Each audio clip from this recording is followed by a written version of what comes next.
7:51 en el territorio continental ecuatoriano, buscando la verdad. En la revista de Opinión Democracia, queremos dar la bienvenida a nuestros siguientes invitados: el economista Alberto Acosta Burneo, de Análisis Semanal.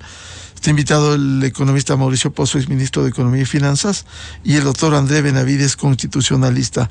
A propósito de los amicus curiae que han sido presentados por el tema de los proyectos urgentes en materia económica, las leyes económicas, que le da la atribución la Constitución al presidente de la República en este momento atípico del cierre de la Asamblea Nacional.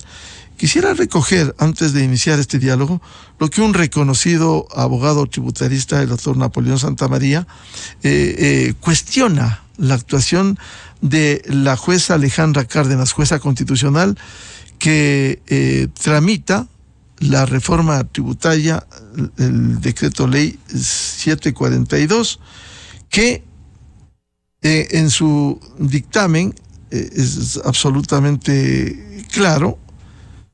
Dice que, voy a leer lo que el dictamen, que dice: con el objetivo de tratar la urgencia económica del mencionado decreto, hace una serie de solicitudes, entre ellos colgar el decreto de ley orgánica para el fortalecimiento de la economía familiar, convocar a una audiencia pública a realizarse vía telemática el día martes 6 de junio a las 10:30 del Ecuador.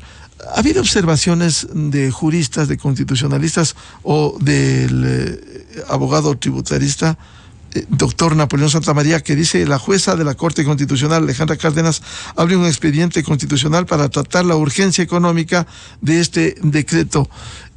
Se entiende, y hemos escuchado a juristas, que quien puede finalmente reformar, derogar, cuando se constituya la Asamblea Nacional, el concepto de la urgencia en materia económica es la emisión de un decreto, hace un análisis, la Corte irá paso a la vigencia, no le obstaculiza, no dilata, como se advierte con la jueza Alejandra Cárdenas, que seguramente va a dilatar en el primer decreto ley urgente en materia económica. ¿Cuál es la opinión sobre el tema del economista Alberto Acosta Burneo? Muy buen día.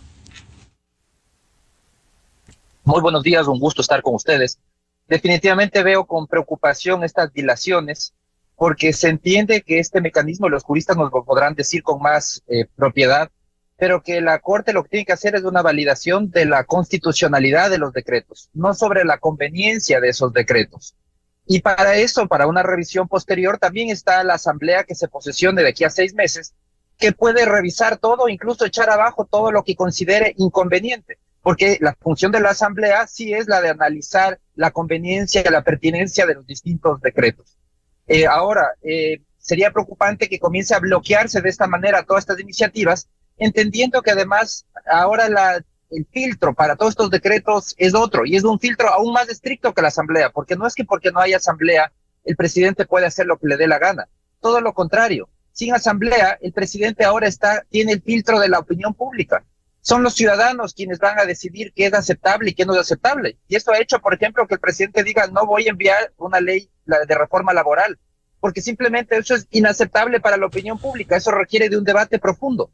Entonces, yo sí creo que aquí la Corte Constitucional no puede transformarse en una barrera a este proceso. Tiene que cumplir con su rol de revisión de constitucionalidad, pero no transformarse en una barrera o tratar de emular una asamblea a través de un debate sobre la pertinencia de un proyecto, cuando esa pertinencia no está en juego y tampoco es lo que se le está consultando a la Corte.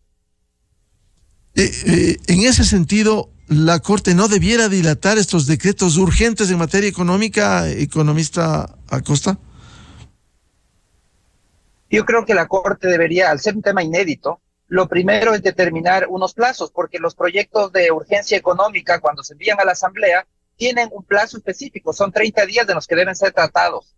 En este caso, ¿qué plazo aplica? ¿Con qué prioridad lo va a hacer? Entonces yo creo que el primer paso de la Corte debe haber sido hacer un reglamento interno de cómo manejar estos casos y cerrar esos vacíos que existen, porque al ser un tema inédito no está totalmente legislado. Entonces el desafío más bien es cómo se le da celeridad a este proceso, transparencia a este proceso, entendiendo que hay una cantidad importante de controles. La opinión pública va a controlar lo que proponga el presidente y después la misma asamblea, la nueva que se posesione, va a controlar todo lo que se haga en este periodo. Entonces, por el lado de la pertinencia, hay esos dos filtros que son muy estrictos, especialmente el de la opinión pública. Por el lado de la constitucionalidad tiene que estar la Corte Constitucional, es su rol, pero definitivamente teniendo claridad de cuáles van a ser los periodos, los plazos, los que se va a tomar, y entendiendo que lo que debe hacer la Corte es solamente validar la constitucionalidad, nada más.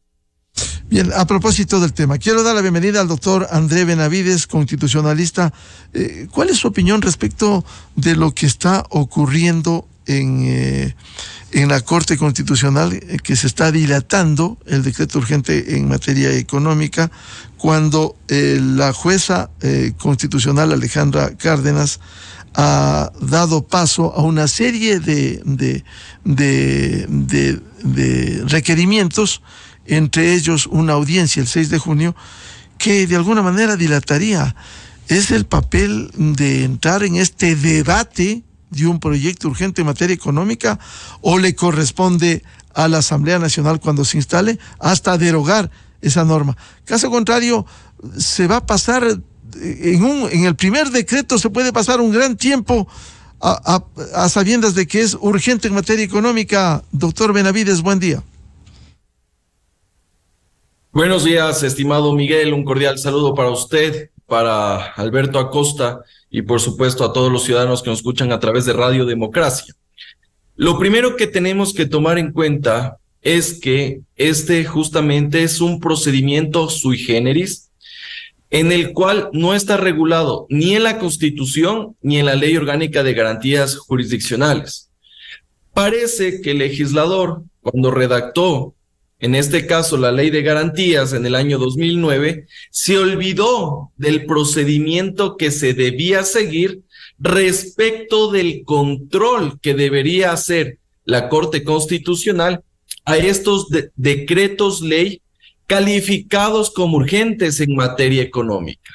Y ahí tenemos un problema, porque la Corte Constitucional no sabe qué trámite debería seguir, ni tampoco sabe qué plazos debería cumplir. Más aún cuando entendemos que debido a la situación del país, el presidente tiene esta facultad para que este decreto ley tenga un trámite expedito y pueda ser aplicado debido a la inexistencia de una Asamblea Nacional. Sin embargo, la Corte Constitucional nos dice que va a haber una audiencia. Sí, pero ¿dónde está arreglado eso? Nos dice que va a solicitar al presidente de la República un informe de lo que es urgente en materia económica. Pero ese informe que está solicitando al presidente de la República abre una posibilidad bastante amplia para que mañana cualquier ley, independientemente de que exista o no muerte cruzada, pueda ser susceptible de demanda de inconstitucionalidad, porque no se sabe qué es lo urgente y qué es lo económico que ha sido calificado por el presidente de la República. En ese sentido, estimado Miguel, la facultad de calificar a un decreto ley como urgente en materia económica es potestad privativa del presidente de la República. Y en ese contexto, la Corte Constitucional no podría entrar a analizar si es que se cumple o no se cumple aquello. Lo que debe limitarse la Corte Constitucional, estimado Miguel, es a verificar si es que existe alguna contradicción de los artículos, de los textos del decreto ley con la Constitución de la República, mas no analizar si es que esta ley es inconveniente o inoportuna para el país. Consecuentemente, si esto no está normado, esto pudiera dilatarse. ¿En qué queda el principio de la urgencia en materia económica? A lo mejor se pasa en los 6 meses en 2 o 3 decretos, y ya están 2 con el de zonas francas, y pare de contar. Es decir, aquí no debiera haber un trámite ágil en donde no se debata, volviendo al tema de que la Asamblea podrá derogar, si es un mal decreto podrá derogar, pero la Corte como un trámite normal, abriendo a debate, a audiencias, esto no se podría dilatar, doctor Benavides. Desde mi punto de vista, la Corte Constitucional en cierta forma le ha dado prioridad a este trámite, pero al no existir norma que regule el procedimiento, evidentemente esto se puede dar paso para la suspicacia. En algunos casos se podría apretar el acelerador para que se dé, en este caso, una resolución por parte de la Corte Constitucional en el tiempo menos posible. Sin embargo, en otros sí se puede frenar esto para dilatar como tal la implementación y ejecución de este decreto ley. Y eso hay que incluirle un tema adicional, estimado Miguel. De acuerdo a la Ley Orgánica de la Función Legislativa y Código de la Democracia, en muerte cruzada usted tiene 90 días para que se lleven a cabo las elecciones. En ese sentido, ya han pasado 12 días desde que se decretó y se disolvió la Asamblea Nacional. Así también han pasado 12 días desde que se firmó el primer decreto ley. Inclusive, estimado Miguel, cuando existe un régimen ordinario, cuando existe Asamblea Nacional, las leyes calificadas como urgentes en materia económica tienen un plazo de 30 días para ser resueltas por la Asamblea Nacional. Yo creo que en este caso, inclusive, los plazos deberían ser menores, pero vemos que al no existir norma, la Corte Constitucional trata de solventar estos vacíos y está haciendo este tipo de audiencias. En otros casos de control de constitucionalidad, ni siquiera se han hecho escuchar a los amicus curiae que han sido presentados y ni siquiera han convocado audiencia. Entonces, en este caso, me llama la atención que se convoque a una audiencia para conocer este tipo de procedimientos cuando no existe norma para el efecto. Yo creo que aquí lo que debería hacerse es un trámite más expedito. Inclusive, supongamos que necesitamos audiencia para verificar algún tipo de elemento tributario, económico, de política fiscal. Sí, pero debería hacérselo lo más pronto y ágil posible, porque si no, eso terminaría siendo letra muerta y a la final del día no cumple la finalidad, no cumple ese objetivo de lo que se debe entender como una ley urgente en materia económica. Claro, uno de los planteamientos que hace la jueza constitucional Alejandra Cárdenas es que se remita en el plazo de 3 días a la Corte un informe en el que justifique las razones de la urgencia en materia de este decreto de ley orgánica. Es decir, aquí, más allá de la constitucionalidad del decreto urgente en materia económica, para citar un ejemplo, si no es urgente en materia económica, se pone un tema de otra índole, quizás tendría razón. Pero en este que justifique por qué la urgencia económica, doctor Benavides. Creo que, como lo hemos señalado, la facultad privativa de calificar una ley como urgente en materia económica o un decreto ley urgente en materia económica es del presidente de la República según su visión política en el Plan Nacional de Desarrollo y evidentemente de la política económica que quiere implementar en el país. Eso no es un tema que debería ser analizado por la Corte Constitucional.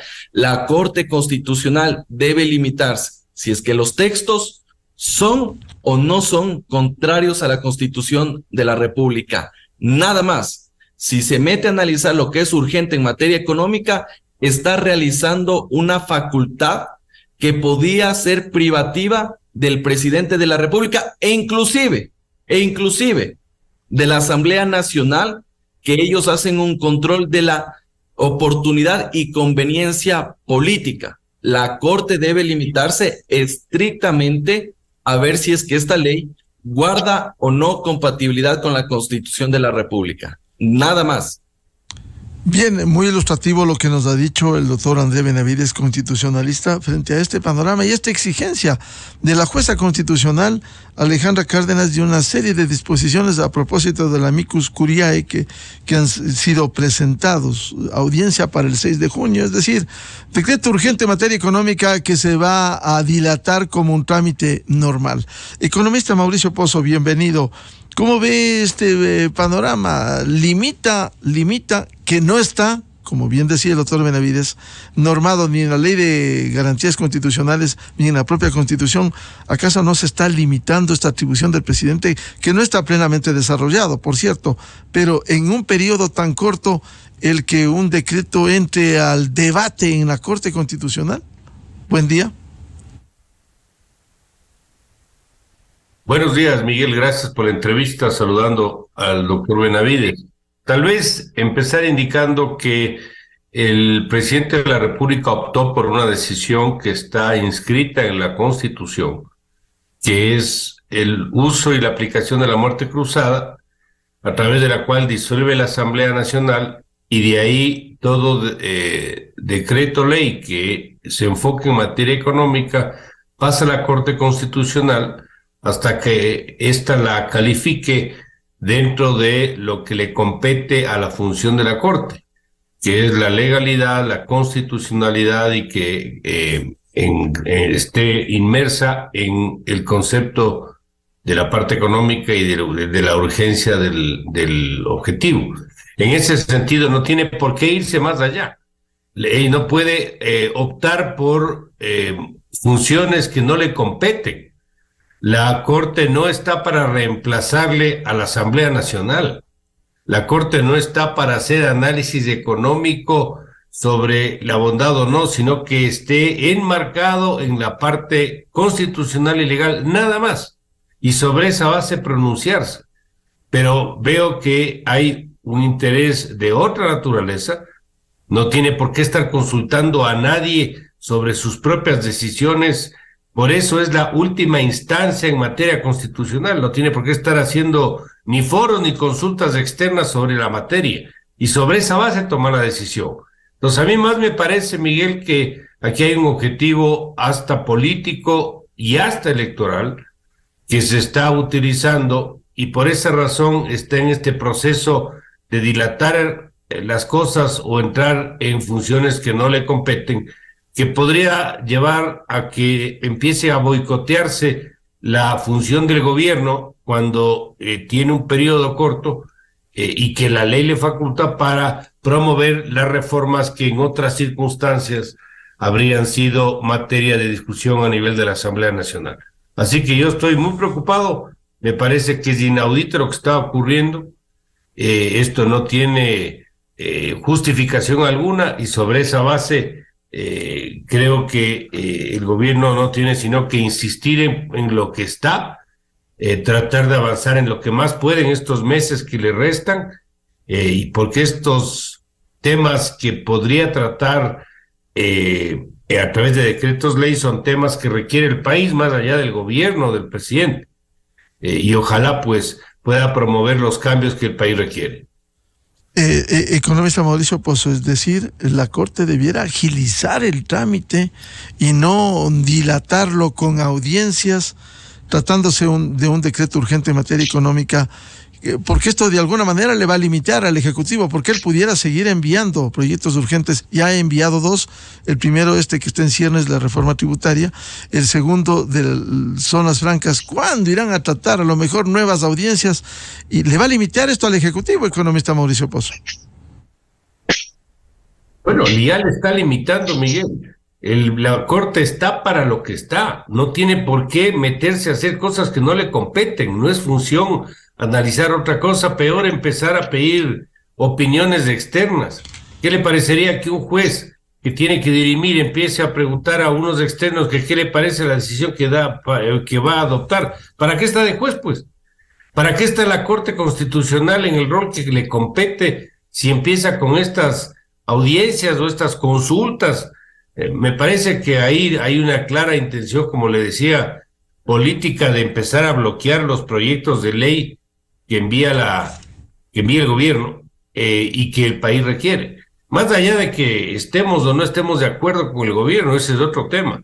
Pero aquí creo que hay que sustentarse en lo que es la verdad. ¿Para qué está la instancia llamada Corte Constitucional? Yo no soy abogado, pero hasta donde se puede ver y hasta donde se puede entender, no puede hacer cosas que no le competen. Inclusive hasta donde conozco, en derecho público tampoco se puede hacer lo que no esté expresamente escrito, en donde dice que la Corte tiene que elaborar estas audiencias o desarrollar estas audiencias o estas consultas externas para dirimir sobre un decreto ley que envíe el gobierno. Hasta donde yo sé no hay ninguna parte de eso. Así que sí, me parece que esto le está limitando al gobierno, le está bloqueando, pero no quiero centrarme en el gobierno, sino en los cambios que el país requiere y que pueden ser a través de la iniciativa del gobierno. El tema tributario, el tema ahora de las zonas francas, mañana podrá ser el tema laboral o pasado el tema de la seguridad social, pero son urgencias para el país. No creo que deban verse únicamente como un tema del gobierno, sino algo que requiere el país. Vuelvo con el economista Alberto Acosta Burneo.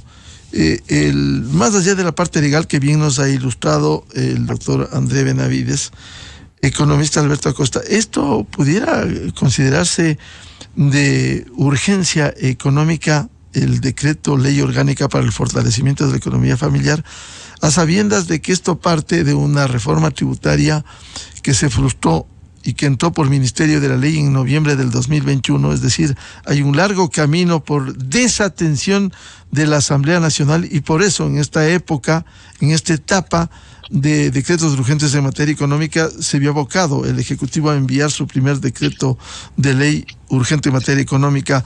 ¿Cómo podría conceptuarse esta ley orgánica para el fortalecimiento de la economía familiar? Más allá del tema legal, que se lo ha discutido claramente, en materia económica, lo que busca este proyecto es corregir el error de 2021. En 2021 se terminó cargando de manera excesiva a la clase media en el pago del impuesto a la renta, al reducir significativamente el monto que se podía deducir. Fue una ley equivocada por el lado económico, porque era un momento en que la economía estaba recién reactivándose después de los efectos de la pandemia, que fueron nefastos. En ese momento se le pidió a los ciudadanos que rescaten al Estado. ¿Qué hacían los países en el mundo? Los países en el mundo que habían tenido previsivos o que tenían política monetaria como para ser irresponsables, comenzaron a rescatar a sus ciudadanos, a hacer transferencias de dinero para que los ciudadanos puedan consumir, puedan ahorrar, puedan invertir. En el Ecuador fue uno de los pocos países que hizo totalmente lo contrario. En medio de la crisis de la pandemia, les dijo a los ciudadanos: ahora sí, ciudadanos, ustedes me tienen que rescatar a mí. Eso es lo que dijo el Estado. Entonces, lo que significó eso es quitarle dinero del bolsillo de los ciudadanos, menos consumo, menos ahorro, menos inversión. También fue un error político. Eso ya no tiene nada que ver con la urgencia económica, pero es un error político porque el presidente traicionó a sus votantes. Él había dicho que no iba a subir impuestos, incluso en alguna entrevista él dijo: léame los labios, igual que un político norteamericano, léame los labios, no voy a subir impuestos. ¿Qué es lo primero que hizo? Y de las pocas cosas que ha logrado en la Asamblea, precisamente que se suban impuestos. Entonces, esta ley lo que busca es corregir esos errores, darle un alivio a esa clase media que tuvo una carga significativa adicional en pago de impuestos. Eso de ahí tiene una urgencia en materia económica, evidentemente, también una urgencia política para el gobierno en este entorno tan complejo. De alguna manera busca comprar espacio, oxígeno y congraciarse con una clase media a la que traicionó en su momento. Pero estos temas de materia económica definitivamente son urgentes, es parte de lo que hay que trabajar, porque hay que racionalizar la carga tributaria. No se puede seguir subiendo cada vez más impuestos a una población, sobre todo cargándose en unos pocos, porque esa es la realidad del Ecuador. En el Ecuador apenas el 4% de la población paga impuesto a la renta. Entonces vemos que al final del día lo que se está haciendo es que se está cargando a un grupo muy pequeño de la población y son los mismos a quienes se les pide cada vez que paguen más, cuando lo que se tiene que hacer es seguir ampliando la base de contribuyentes, que más personas paguen, que se incorporen al pago de impuestos en base a sus capacidades de pago. Consecuentemente, este proyecto que describe como objeto economista Alberto Acosta, fortalecer la economía familiar y los negocios populares bajo los principios de progresividad de la carga tributaria, considerando tanto sus niveles de ingresos como los de gastos y de sostenibilidad de las finanzas públicas, sí englobaría en el planteamiento del Ejecutivo. Definitivamente, y aquí hay que estar muy claros, también lo que hace este proyecto es obedecer a decisiones de la Corte, porque no hay que olvidarse que la Corte Constitucional declaró inconstitucional algunas partes del proyecto de 2021. Bueno, uno de esos es el impuesto, la deducción, la exención, el pago del impuesto a la renta, perdón, impuesto a la herencia, en el caso de familiares directos, pero la otra parte es el RIMPE, el régimen para emprendedores, en donde el rango más bajo fue declarado inconstitucional porque la Corte dijo que no era suficientemente progresivo. Entonces, en esta reforma lo que hace el gobierno es corregir esa observación que hizo la Corte y plantearla con un régimen progresivo, es decir, que por debajo, de los niveles más bajos de ingresos, ya no todos van a pagar $60, sino que van a tener una tabla decreciente de pagos. Entonces, eso también se está considerando dentro de este proyecto. Y por otro lado, es un proyecto que está bastante financiado. La parte preocupante es cómo se va a financiar esos $70 millones que todavía no están financiados, porque el costo de ampliar las deducciones para la clase media le cuesta al gobierno casi $200 millones.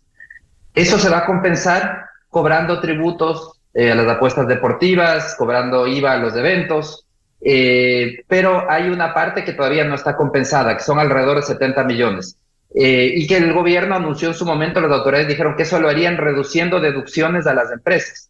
Eso es un tema que tiene que ser revisado, todavía no está cerrada la película y hay que ver qué implica eso, porque si se busca este momento cargar de más impuestos a las empresas, implica ahondar esta desaceleración que estamos viviendo, porque es menos dinero para la inversión. Eso es absolutamente inconveniente en el entorno que estamos viviendo. Pero esos son los temas que todavía están abiertos sin una respuesta relacionados con esta reforma tributaria. Doctor André Benavides, este decreto, ley el 742, que fuera emitido el 17 de mayo, vamos ya 12 días, y recién se determina, la jueza constitucional Alejandra Cárdenas dispone para el 6 de junio, a sabiendas de lo que se ha explicado desde el punto de vista económico, y hoy urgente en materia económica, va a dilatar con los amicus curiae y va a entrar a debate en estas audiencias públicas. ¿Es así, doctor Benavides?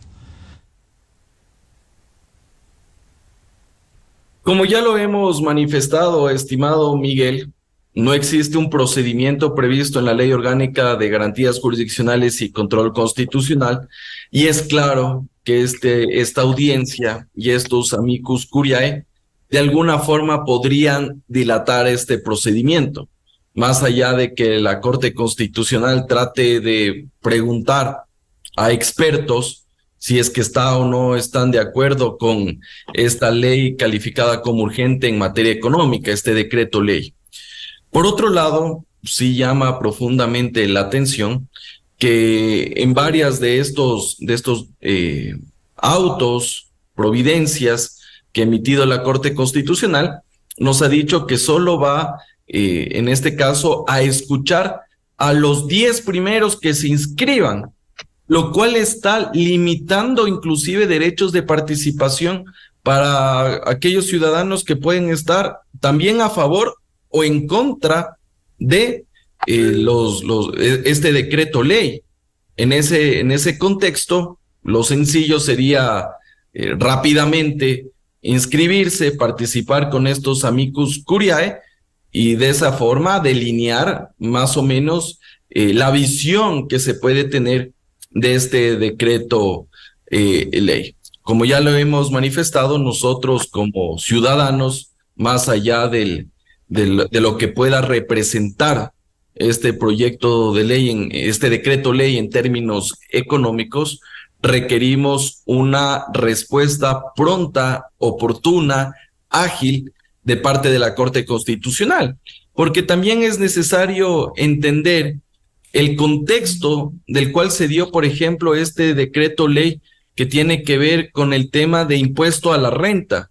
En el año 2021, usted recordará, estimado Miguel, se aprobó por el Ministerio de la Ley una ley tributaria que metió en efecto la mano en el bolsillo de los ecuatorianos. Y eso se debió, entre otras cosas, por la abstención de determinado bloque legislativo que estaba en contra de la ley, pero a la final del día, con su silencio, permitió que esta ley entre en vigencia por el transcurso del tiempo. Afortunadamente, el gobierno nacional ha reculado y está tomando los correctivos necesarios para que de alguna forma superar esta metida de mano en el bolsillo con este cambio de régimen tributario del impuesto a la renta, principalmente para la clase media del país, lo cual es loable, porque eso va a permitir que los ciudadanos tengan más dinero en su bolsillo y paguen menos impuestos. Y en tal virtud, lo que debería hacer la Corte Constitucional, al estar en sintonía con los ecuatorianos, es justamente darle ese trámite prioritario. Por otro lado, suscribiendo lo que decía Alberto Acosta, en efecto, esa ley fue declarada parcialmente inconstitucional, principalmente lo que tiene que ver con el RIMPE, y eso también debe ser superado toda vez que sigue con el régimen anterior. Entonces, yo creo que esta ley, en cierta forma, corrige esos defectos, corrige los errores que cometió en su momento el gobierno y le da una respuesta principalmente a la clase media del país que necesita de este tipo de modificaciones a nuestro régimen tributario. Pero si no justifica la urgencia en materia económica, el Ejecutivo está, perdóneme una frase coloquial. No le escucho, Miguel. Doctor Benavides, si es que no justifica el Ejecutivo la urgencia en materia económica, perdone la expresión coloquial, está planchado el gobierno con los jueces constitucionales que van a observar hasta la última coma de este decreto. Estimado Miguel, ¿me podría repetir su pregunta porque no se le escuchaba? Ya, le decía, doctor Benavides, que si es que se pone el debate en la Corte Constitucional, va a estar difícil justificar desde el Ejecutivo que esto es urgencia en materia económica y que a lo mejor no entienden los jueces constitucionales de un tema económico, de un tema urgente, de un tema tributario. Bueno, yo creo que existe, más allá de que la Corte Constitucional no es indefectible, eso hay que tenerlo claro. La Corte Constitucional en algunas cosas ha resuelto de manera objetiva, apegada a la Constitución en tratados internacionales, y en otras cosas la Corte Constitucional también no lo ha hecho de manera adecuada. Sin embargo, yo creo que al menos hay jueces que sí conocen de materia tributaria, conocen sobre temas de política económica y tranquilamente podían haber hecho el control de este decreto ley. Sin embargo, la Corte ha preferido escuchar a expertos económicos, tributarios, inclusive juristas que tienen experticia en derecho económico, para ver si es que en efecto esta ley es constitucional o no. Más allá de eso, Miguel, suscribimos nuevamente y nos ratificamos en que debe darse el trámite oportuno. Las audiencias van a ser la próxima semana y no sabemos cuánto tiempo más tomará para que este proyecto de dictamen llegue al Pleno de la Corte Constitucional y tener, en este caso, un dictamen como tal, ya verificando la constitucionalidad de este decreto ley. Esperemos, estimado Miguel, que no supere los 30 días a partir del envío, de la remisión de este decreto ley a la Corte Constitucional, sino eso significaría que incluso la Corte Constitucional se demora más tiempo de lo que podría pasar en un régimen ordinario si es que existiera Asamblea Nacional y el presidente enviara un proyecto de ley de estas características de urgencia en materia económica. Doctor Benavides, siendo objetivos, este decreto ley urgente en materia económica fue remitido el 17 de mayo, luego de la disolución de la Asamblea, y de acuerdo a lo que publica hoy Diario El Universo, da cuenta que en un análisis y una opinión de un ex asesor de la presidencia de la Corte Constitucional, que tardaría alrededor de 2 semanas luego de cada audiencia. Es decir, si va a ser 6 de junio, estamos hablando más de su cálculo que hace doctor Benavides, más de un mes. O sea, si es 17 de mayo el envío, esto sería pasado el 20 de junio, recién en un decreto ley. Es decir, el panorama no está simple con esta especie de obstáculo que le está poniendo la Corte Constitucional para abordar un decreto urgente en materia económica, siendo reales con los números y las fechas, doctor Benavides. Es que ese es el mismo problema que tenemos, estimado Miguel, que no tenemos procedimiento reglado en la Ley de Garantías Jurisdiccionales. En el mejor de los casos, esperemos que sea antes del 17 de junio. Esperemos. Porque también esto podría suponer que duerme el sueño de los justos. Imagínese usted, Miguel, si actualmente estuviera la Corte Cervecera. Bueno, el presidente Lasso podría enviar el decreto ley y ese decreto ley podría tranquilamente ser engavetado porque no existe procedimiento y ser resuelto después de varios meses e inclusive años. Y esto hay que sumarle un tema adicional, Miguel, porque existen 90 días para que se lleven a cabo las elecciones. Y después de los 90 días, en 15 días deben ser posesionados los asambleístas. Asambleístas que de acuerdo al 148 de la Constitución podrían modificar o derogar esa ley. Entonces, ¿de qué nos sirve si es que la Corte Constitucional se pronunciara, supongamos, en el día 80 y después de un mes ya se posesiona la Asamblea y deroga la normativa? Entonces, ¿de qué sirven los cambios en materia económica si al final del día también va a existir el control legislativo de este decreto ley que podría ser susceptible de modificación? En tal virtud, tiene que ser lo más pronto posible y no durar más de 30 días. Inclusive debería durar lo menos posible.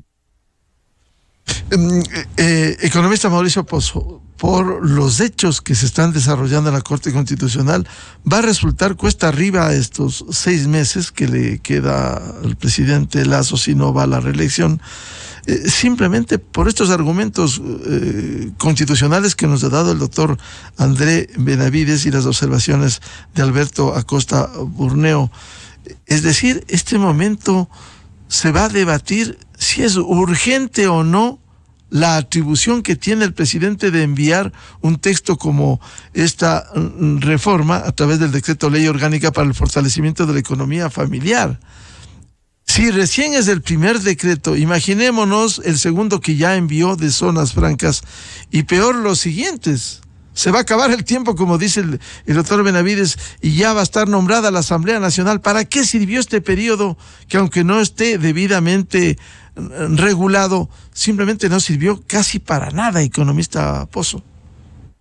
Bueno, efectivamente, Miguel, hay una gran preocupación de que eso sí sea una realidad, que terminemos de este periodo y no avancemos prácticamente nada. O si envía X número de decretos ley, termine aprobándose 1 o 2 de todos los que ha enviado. Eso sí es una preocupación. Existe obviamente esta falta de reglamentación, como explican, pero de todas maneras sí creo que hay también una intención de no avanzar en el proceso. Y eso a mí me preocupa también. Es correcto lo que se menciona de que mañana habrá una nueva asamblea y puede dar de baja, pongámoslo así, los decretos ley que se aprueben hoy. Pero igual puede pasar con todo. O sea, las propias leyes pueden darse de baja con una nueva asamblea que decida algo en contrario. Recuerde que, por ejemplo, se aprobó la ley de defensa de la dolarización. ojalá mañana no haya una asamblea que quiera votar abajo esos principios de seguridad para que no se usen las reservas internacionales como se las usaron en el pasado. Pero el riesgo está ahí. Tengo entendido también que hay una discusión de que no se puede enviar más de un proyecto de ley por mes, porque parecería que está utilizándose el plazo de los decretos de urgencia económica que se envían a la Asamblea de manera regular y que ese mismo plazo lo asemejan al plazo que debe aplicarse para este caso. Yo no sé si sea verdad, más que verdad, no sé si sea legal o no sea legal, o simplemente esté en el limbo el plazo. Eso no conozco, pero la lista es larga. Claro. Esta ley Permítame, economista Mauricio, permítame que despeje esa inquietud suya el doctor Benavides. No está regulado que sea un urgente por mes, doctor Benavides. No se dice absolutamente nada en el artículo 148 de la Constitución, porque vemos que no existe procedimiento ni existe limitación. La limitación de las leyes urgentes calificadas de esta forma en materia económica solo cabe cuando existe Asamblea Nacional y se presenta este proyecto de ley. Inclusive la propia Constitución dice que puede de manera simultánea presentar dos cuando existe un decreto de estado de excepción. Pero en este caso no existe limitación alguna y por lo tanto podría ser uno como podrían ser 20, porque justamente el legislador se olvidó de regular todo este tipo de procedimientos. Bien, continúe por favor, economista Mauricio Pozo. poco para darle forma a lo que digo, ese es uno de los problemas.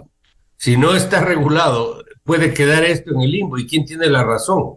El gobierno envía 20 y aprueban una, o el gobierno envía uno y no aprueban ninguno. Es decir, esto puede quedar en nada, como usted bien menciona, Miguel, y esto sería una pena y una lástima para el país, porque alguna ventaja o algún provecho para el país debería sacarse de este periodo donde hay cómo tomar decisiones supuestamente menos políticamente difíciles que con Asamblea Nacional. Pero si hay estos vacíos, si hay estas limitaciones, a mí me cuesta trabajo pensar de que va a haber un buen resultado finalmente. Yo quisiera añadir un tema adicional, Miguel. Fíjese, cuando se analiza la ley de tributaria, esta nueva ley que se acaba de enviar vía decreto, se podría analizar de que la compensación a los menores ingresos tributarios no debían ir por el lado de los mismos impuestos, porque eso es lo que está puesto, que se compensaría a través de la aplicación de impuestos, por ejemplo, a las empresas de pronósticos deportivos, entre otras decisiones. Lo obvio sería, técnicamente hablando, que esto sea compensado con una reducción del gasto público, así de simple, y que no se ajuste el tributo con otro tributo.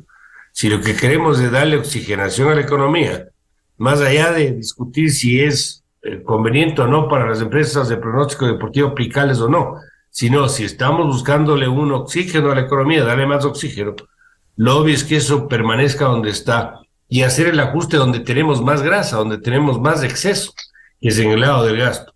Pregunto yo, ¿este análisis técnico va a hacer la Corte Constitucional? Yo creo que no, porque no tiene ni la gente, ni el personal, ni la expertise para poder hacer este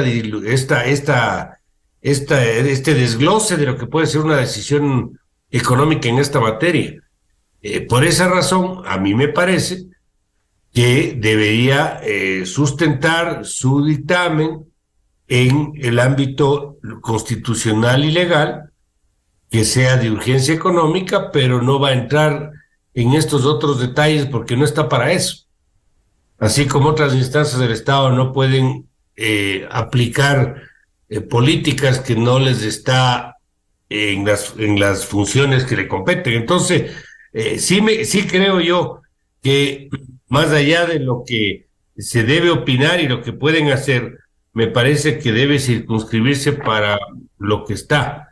Y por otro lado, sí me preocupa también lo que estábamos comentando, de que todas las iniciativas que se puedan presentar queden en cero, o se avance muy poco, y el Ecuador desaproveche, pongámoslo así, una oportunidad calva, que es tener un periodo donde se pueden adelantar reformas que el país necesita. Economista Alberto Acosta Burneo, a propósito de lo que dice el economista Mauricio Pozo y la ilustración que nos ha hecho el doctor Benavides, quisiera leer lo que en el propio decreto de ley orgánica se establece, y esto dice la Constitución. Voy a leer lo de la Constitución. El artículo 303 de la Constitución en el tema económico determina que la formulación de políticas monetaria, crediticia, cambiaria y financiera es facultad exclusiva de la función ejecutiva. Ahora la jueza constitucional le está pidiendo explicación al Ejecutivo. Oiga, justifíqueme que usted tiene la facultad exclusiva de la función ejecutiva y descríbame esta, en parte, la reforma tributaria. ¿Será eso papel para que se ponga en duda la facultad exclusiva de la función ejecutiva, economista Burneo? Bueno, definitivamente, como hemos hablado, la Corte tiene que revisar la constitucionalidad, no ir más allá, no la conveniencia, tampoco la pertinencia del proyecto. Esas no son facultades de la Corte Constitucional, no están en sus funciones, entonces tampoco tiene que meterse a esos temas. Ahora, hablando de la pertinencia, algo que no tiene que discutir la Corte, pero que lo estaba mencionando Mauricio, que coincido totalmente, un proyecto tributario, si se quiere que tenga un efecto virtuoso en la economía, un proyecto que busca reducir impuestos, tiene que tener como contraparte una reducción en el gasto público. Porque si es que ese proyecto es totalmente financiado elevando otros impuestos, se pierde el efecto amplificador en la economía. Sí, va a haber algunos beneficiados, por supuesto, pero también va a haber otros perjudicados. No va a ser neutro el proyecto de ninguna manera, pero al final del día va a permitir que se mantenga cierto dinero en el bolsillo de los ciudadanos, retirando dinero de otros ciudadanos. Entonces, y dentro de eso también puede haber algunas implicaciones que pueden ser incluso negativas. De un proyecto totalmente financiado, como el gobierno ha tratado de hacer con este proyecto, que sea totalmente financiado, y la manera de que sea totalmente financiado, nos dice, es que esos 70 millones de dólares que quedan de saldo, porque si uno solo ve el proyecto tributario, el efecto neto son 70 millones de reducción en ingresos tributarios, ingresos fiscales. ¿Cómo se financian esos 70 millones? Las declaraciones de autoridades recientes, han sido que van a reducir, limitar las deducciones que pueden tener las empresas al momento de pagar impuestos. Es decir, lo que nos están diciendo es que van a impulsar un proyecto tributario que va a impulsar el consumo porque va a permitir que haya más dinero en manos de los ciudadanos, pero que al mismo tiempo va a castigar la inversión porque a las empresas en general les va a reducir la capacidad de deducción de impuestos. Eso de ahí es un proyecto absolutamente inconveniente, porque al final del día lo que hace al limitar la inversión es limitar el crecimiento económico. Por eso es que para que este proyecto realmente tenga un beneficio importante a nivel económico, a nivel general, es necesario que venga de la mano de un financiamiento vía reducción de gasto, de ese gasto público excesivo que existe, donde recortar un gasto público inútil, el gasto público que no se transforma en calidad en servicios. Esa es la manera correcta de financiar este proyecto para que tenga ese efecto virtuoso que hay que buscar en este momento, y es que la economía pueda crecer porque los ciudadanos y las empresas tienen dinero para comprar, para ahorrar, para invertir.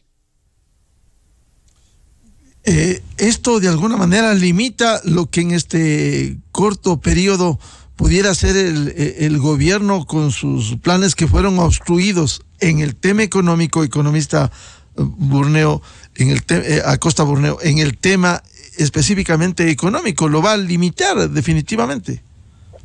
Bueno, yo creo que el límite, y como mencionaba al inicio, el límite realmente es la opinión pública. Ese es el nuevo límite. Por eso es que yo no coincido del todo en decir que esta es la oportunidad de oro para transformar el país.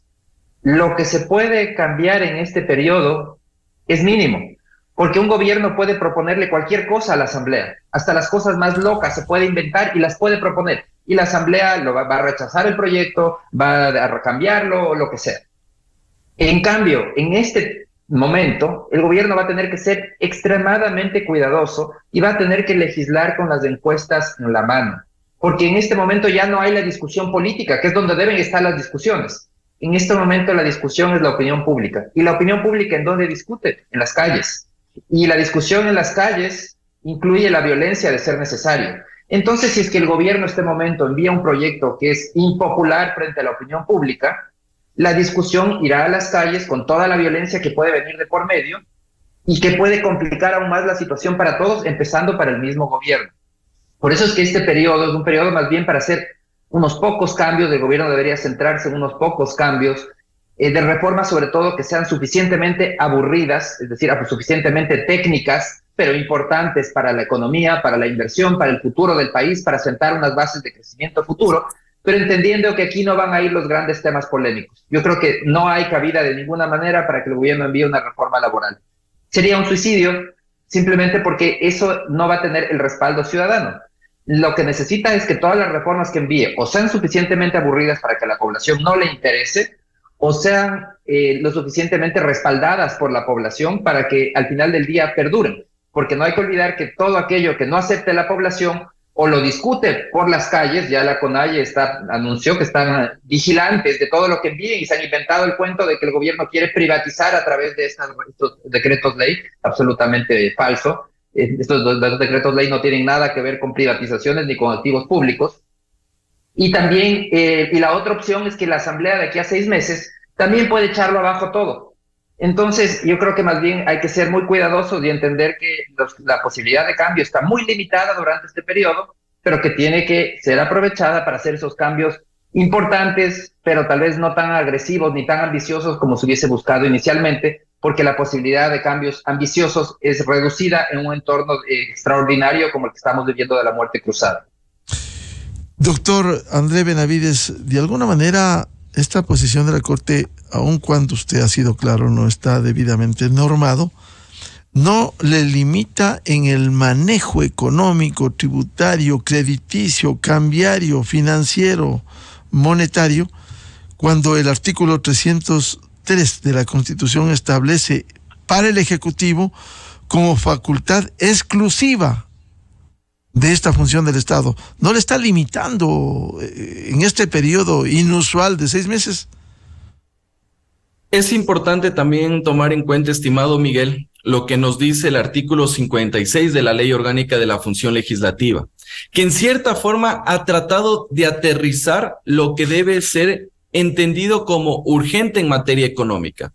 Y aquí es preciso manifestar que la Ley Orgánica de la Función Legislativa nos ha indicado que debe tener como columna vertebral, como eje conductor, la política económica. ¿A efectos de qué? De perseguir 2 objetivos. Uno, en este caso, lograr el equilibrio de las finanzas públicas y, por otro lado, superar una situación económica adversa.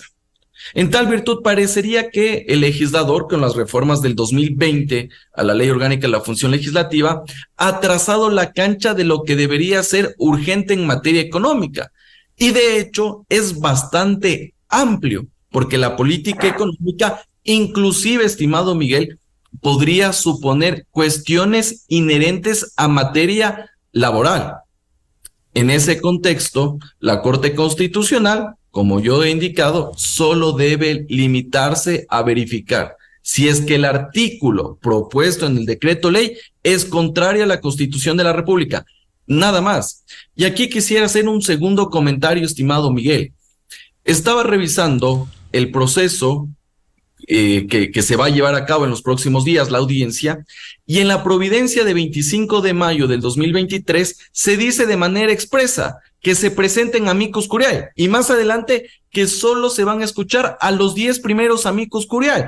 Es decir, que si yo presento los 10 primeros que están a favor del decreto ley, la Corte Constitucional podría tener una visión sesgada de que es beneficiosa, de que es favorable. Pero también lo que podría ocurrir es que yo presento 10 amicus curiae que tengan una visión totalmente distinta a lo que ha propuesto el Ejecutivo y de alguna forma podría delinear cuál va a ser la posición que va a tener la Corte Constitucional. E inclusive me atrevería a decir que esto violenta derechos de participación, porque los que primero timbraron y metieron el amicus curiae podrían participar. y los otros ciudadanos que también van a ejercer este derecho de participación, que inclusive ha sido señalado en varias de las sentencias de la Corte Constitucional, estarían por fuera de esta audiencia. Entonces, esto nos lleva justamente la falta de norma, la falta de un procedimiento, la falta de plazos, y obviamente que también se pueden ver comprometidos de derechos de los ciudadanos. En todo caso, estimado Miguel, esperemos que la Corte Constitucional resuelva lo antes posible,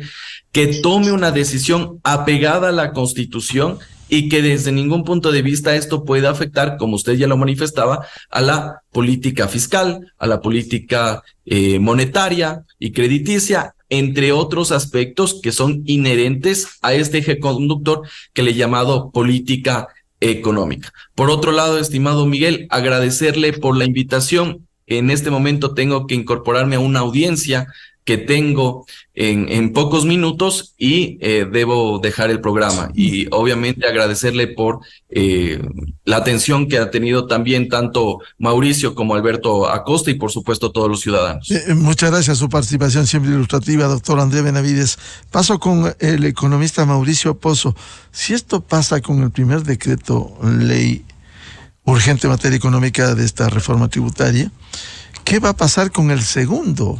Zonas francas. Uno ya puede presumir con esta actitud de no todos, por cierto, los jueces constitucionales.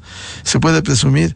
Y también el tema laboral, que ha dejado abierta la posibilidad el doctor Benavides, pero como bien señalaba también Alberto Acosta, sería extremadamente complejo una reforma laboral en estas condiciones y por esta vía. Mauricio.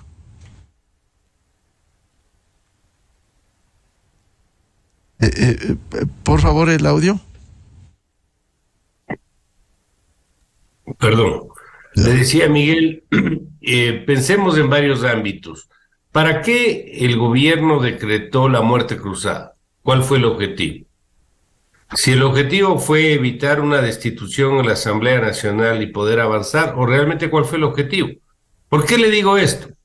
Porque la popularidad del gobierno es obviamente muy baja.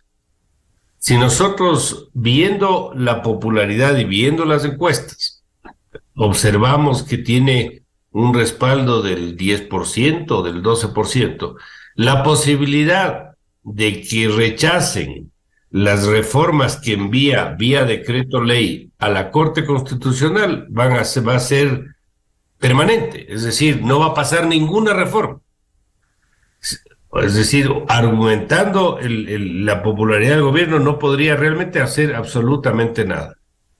Primero. Segundo, tampoco me parece, y en eso estoy de acuerdo con Alberto, que envíe reformas con temas que incendien las calles. O sea, todo está siempre inmerso en una racionalidad, en una sensatez, en una madurez de qué tipo de proyectos se puede avanzar y hasta dónde por esa realidad política. Pero la verdad es que la línea entre armar un problema y no armar el problema es una línea un poco difusa. ¿Hasta dónde puede esto complicar el escenario político y hasta dónde puede tener una posibilidad de aprobación? Y eso es un tema bastante relativo, es muy complicado de alguna manera discernir y cuantificar esa posibilidad. Lo que sí creo es que si ya estamos en un periodo de esta naturaleza sin Asamblea Nacional y el gobierno optó por esta alternativa, por las razones finalmente que hayan sido, debería tratar de avanzar lo que más pueda dentro de cierto margen de seguridad. Pero no porque mañana vaya a una nueva asamblea a votar abajo lo que se avance aquí, o porque haya un cierto recelo de que se le complique el ambiente político por alguna reforma, no vaya a hacer lo que tiene que hacer. Yo creo que tiene que hacer con un poco de tino, obviamente, ver hasta dónde entran los distintos ámbitos, pero tiene que avanzar. ¿Y a qué tiene que perder el gobierno? El gobierno probablemente, más aún si el presidente no va a participar en la próxima contienda, cosa que, por cierto, todavía no está definido, ¿qué debería hacer si ya se va? tratar de avanzar en lo que más pueda, en lo que el país requiere, en los distintos ámbitos. Esa es mi observación y mi lectura sobre el tema. Ahora bien, con lo que se acaba de enviar, que son todavía, pongámoslo así, reformas light, la reforma de bajar impuestos, imagínense, está en un proceso de no sabemos qué mismo va a ocurrir. ¿Qué va a pasar con la siguiente? Con las reformas light, ¿qué va a pasar con las que podrían enviarse posteriormente? Ahí yo tengo, para atender su inquietud, la preocupación que ya lo comentamos, de que puede terminar siendo un periodo donde no haya un real beneficio para el país. Pero esto, un poco hacia adelante, la historia juzgará cuáles son los responsables de no haber avanzado hasta donde se tiene que avanzar. Pero yo creería que sí hay que tratar, pensando como la visión del gobierno, de avanzar en lo que más se pueda bajo ciertos márgenes de seguridad, porque en caso contrario, mejor, como no me van a aprobar, entonces no avancemos. Yo creo que por ahí no van las cosas. El Ecuador necesita cierto tipo de cambios, necesita cierto tipo de reformas. Antes decíamos, no, es que la Asamblea no me va a aprobar. Ahora, en cambio, decimos no porque la Corte Constitucional no me va a aprobar o porque las calles se van a calentar. Entonces, nunca vamos a hacer nada. Lo que yo he aprendido con los años, Miguel, es que nunca hay el momento óptimo para tomar decisiones. Todos los momentos tienen sus restricciones y sus limitaciones. Hay que buscar, obviamente, la mejor forma de vender un proyecto, de vender una reforma. Y no existe una regla clara para ello. Es un poco la aplicación del lobbying político, de la gestión del gobierno, la capacidad de comunicación de una decisión, la venta de los beneficios de la misma que le permiten o no que esto pueda decantar y que pueda ubicarse. Ojalá podamos avanzar en algunos temas. Caso contrario, habremos desaprovechado un periodo que, sin ser la solución de todo, podía haber dado lugar a cambios que el país requiere. La pena será para el país, que no puede avanzar y seguimos en incertidumbre sin institucionalidad. Muchas gracias por este análisis en torno a los proyectos urgentes en materia económica que envía el Ejecutivo a la Corte Constitucional, al economista Alberto Acosta Burneo, al economista Mauricio Pozo y al doctor André Benavides. Muy amables, muy buen día. Bien, con esto damos paso a un diálogo con el técnico del INAMI, Cristian Palis, Buscando la Verdad, en la revista de Opinión Democracia. A propósito del clima, ¿es normal lo que está sucediendo este fin de semana en el feriado? Hubo lluvia torrencial, al menos en la parte de la región interandina, en Quito y otras ciudades y provincias del Ecuador. Luego ayer volvió a salir el sol. Es decir, estamos en una temporada, podría decirse, relativamente normal, cerrando mayo y a las puertas en esta semana también del inicio de junio, o ya debe venir el verano en medio de este cambio climático. Muy buen día, Cristian Palis. Muy buenos días con todos los radioescuchas de Radio Democracia. Miguel, muchas gracias por el espacio. Sí, los próximos días tenemos alta probabilidad de radiación solar intensa, radiación UV que se podría presentar muy alta, extremadamente alta en horas de mediodía. Esa es un poquito la tónica los próximos días. Las lluvias, aunque aún se mantiene una cierta probabilidad de que se presenten en horas de la tarde, zona sur de la ciudad, aún tenemos una probabilidad en estas horas de la tarde. Las lluvias paulatinamente, al menos en la ciudad capital y en algunas zonas del callejón interandino, paulatinamente se irán disminuyendo. Sin embargo, el INAMI desde hace algunos días emitió la alerta número 26, de acuerdo a que íbamos a tener un ingreso de humedad, ondas tropicales que nos están atravesando, y eso también es un